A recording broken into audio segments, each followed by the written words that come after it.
I very much welcome the budget that has been presented by the Honorable Finance Minister.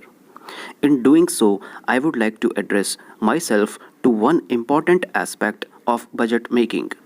The budget goes a thousand ways to the root of the prosperity of individuals, to the relation between classes, and to the strength of the government themselves.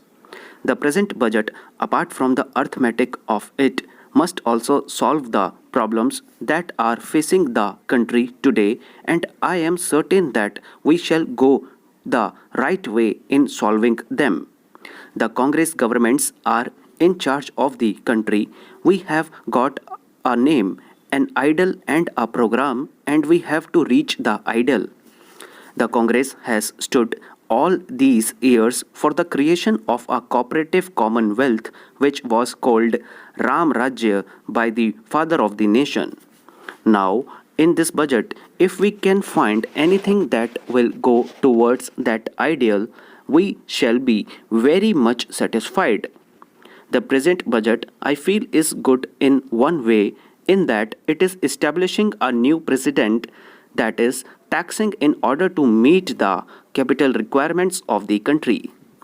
This is a very important feature to which every well wisher in this country ought to subscribe.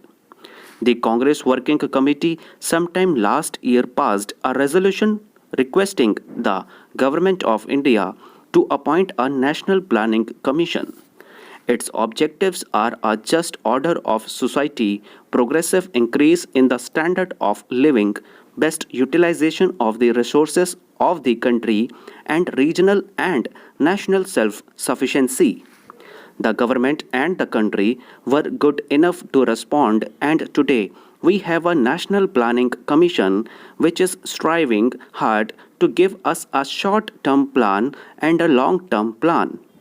My honorable friend Dr. Mukherjee was bitterly complaining that there is no short term program for the government.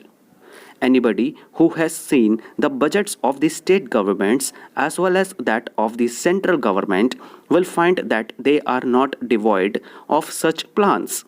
Really, there are a number of schemes which have begun to fructify or which are going to fructify in the very near future, and therefore, the complaint that everything has been left to starvation is not correct.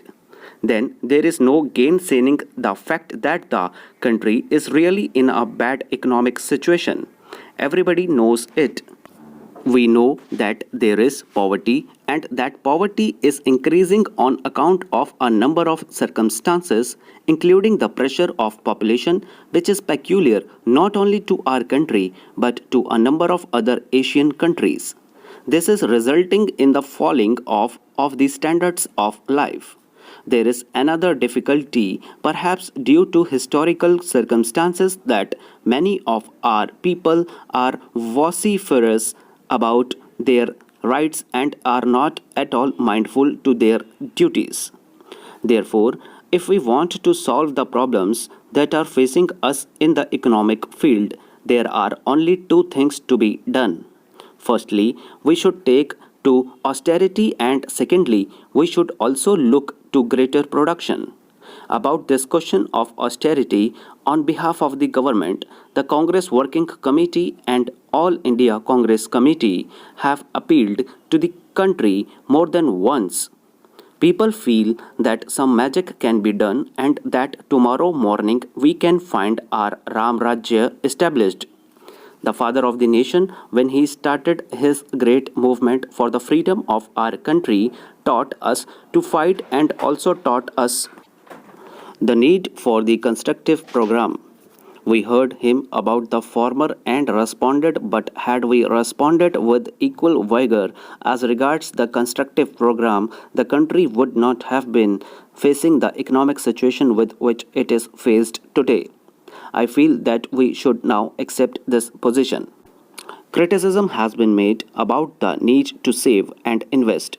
It is estimated that while we are producing to the tune of rupees 6,000 crores a year, we are consuming about 98% and we are only saving 2% out of it. Unless we save at least 8%, we will not be able to get the money necessary both for our mid-term projects as well as our long-term projects. In order to achieve this objective, we should make less use of scarce products or we must find alternative products to satisfy our needs. I would like to narrate an example from the history of Japan. Now, as I told you, I do not like to go into the other details in the budget. One important feature is about taxation. I am very glad that the finance minister has made use of taxation to meet the capital needs of the budget. I very much support him in that matter. But I agree with Dr. Shama Prasad Mukherjee to this extent that the taxation measures of this country must be re examined so that they will not impinge upon the middle classes. Mr. Vice Chairman, in connection with this controversy, I may mention that I am one of those persons who feel that the present context of conditions in the country is not suitable for the purpose of discussing a constitution amendment bill which should be given necessary thought in a very calm atmosphere and the democratic norms which are held very high in our mind should be the guiding principles. At the present moment, when the very democratic ideals are being attacked and obstructed from outside, it may perhaps be not possible to consider these matters in a very detached and calm atmosphere.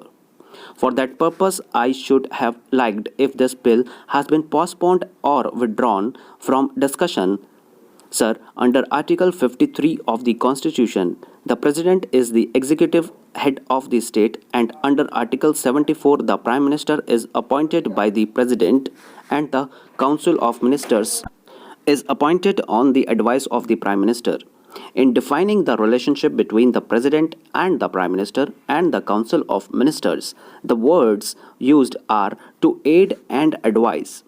I have been of the opinion, having read some of the commentaries about the British Constitution, that the position occupied by the President or the British monarch is more or less the same. It has been the opinion expressed by various jurists not only in this country but outside also. If I had not listened to the speeches, I could have, without the least hesitation, said that probably the amendment was uncalled for. But having listened to the two speeches, irrespective of the merits to be considered, there seems to be some controversy or at least some difference of opinion in interpreting a particular statute. It has been even told that once a statute is passed by Parliament or a legislature and it is placed in the hands of the lawyers who are to interpret it before courts, the intention of the statute, the purpose with which it is passed, is completely forgotten, and in relation to interpretation, you find something else interpreted and decided by the courts other than what has been sought to be passed by Parliament or a legislature. Being a clever lawyer, he has given an interpretation in relation to the prerogative of the President or the head of the state and the powers that would exist in relation to the President. Therefore, the concept is divided into prerogatives on the one side and the powers on the other side. When once we take into consideration the question of prerogatives, the prerogatives are not defined under the Constitution.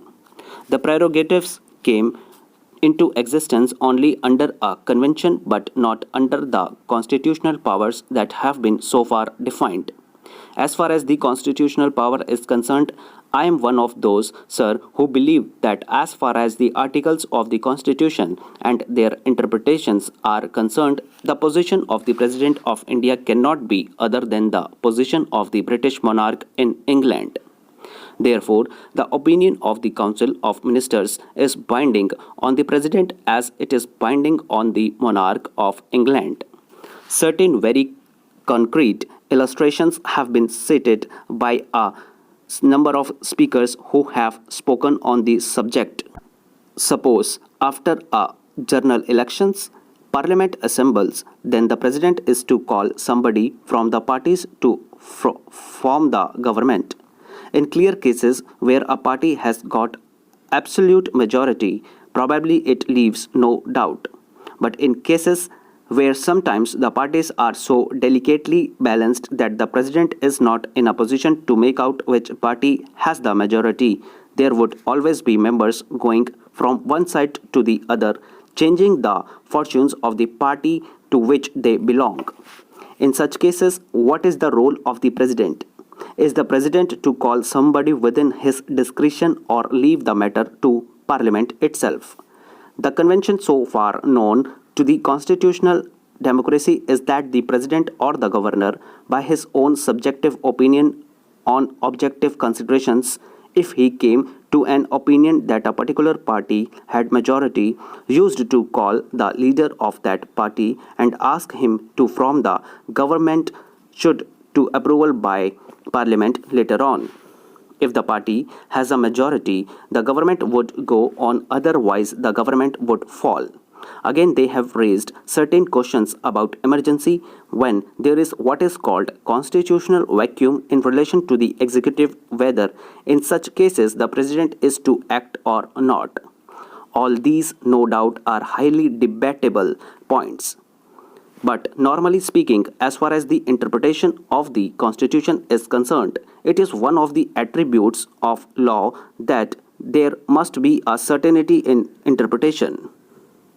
Mr. Bhupesh Gupta has raised the question of certainty of interpretation, and I am one with him. Any matter relating to interpretation of law should be referred to the Supreme Court and its ruling should be taken as the correct interpretation.